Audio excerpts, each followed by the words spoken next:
తెర మీదకి వచ్చింది. అది కూడా గతంలో అప్పట్లో తెలంగాణలో జరిగిన ఫోన్ ట్యాపింగ్కి సంబంధించి అప్పట్లో కేసీఆర్ అలాగే జగన్ ఇద్దరు కలిసి ఫోన్ ట్యాపింగ్ చేశారు అనేది అప్పట్లో ఆయన అధికారి ఎవరైతే ఉన్నారో ఆయన కొన్ని ఫోన్లను ట్యాప్ చేసి ఓకే అది సర్వీస్ ప్రొవైడర్ల ద్వారా ఫోన్ ట్యాపింగ్ జరిగిందా లేదంటే ఇజ్రాయెల్ నుంచి వచ్చిన కిట్ అప్పుడు వచ్చింది చూడండి పెగాసస్ లాంటిది అలా జరిగిందా ఏంటి అనేది క్లారిటీ లేదు. కానీ ఫోన్ ట్యాపింగ్ అయితే జరిగింది. ఫోన్ ట్యాపింగ్కి సంబంధించిన కొన్ని వాయిస్ రికార్డులను ఏ నెంబర్లు అయితే వీళ్ళు ఫోన్ ట్యాప్ చేయమన్నారు. అందులో షర్మిల్ గారు కూడా నెంబర్ ఉంది.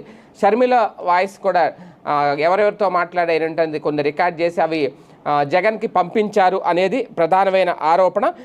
అది కూడా ఆ మొబైల్ ట్యాపింగ్కు ఒక కోడ్ భాష వినియోగించారట. ఆమెతో ఫోన్ మాట్లాడే ప్రతి ఒక్కరిపై నిఘా వేశారట. దగ్గర మనుషుల దగ్గర నుంచి ఓ సీనియర్ పోలీస్ అధికారితో పిలిపించి ఇవన్నీ కూడా తీసుకున్నారట. తన ఫోన్లు ట్యాప్ అవుతున్నట్టు అప్పట్లోనే షర్మిల గుర్తించారట. అప్పట్లోనే బయట పెట్టలేదట. కాకపోతే కాంగ్రెస్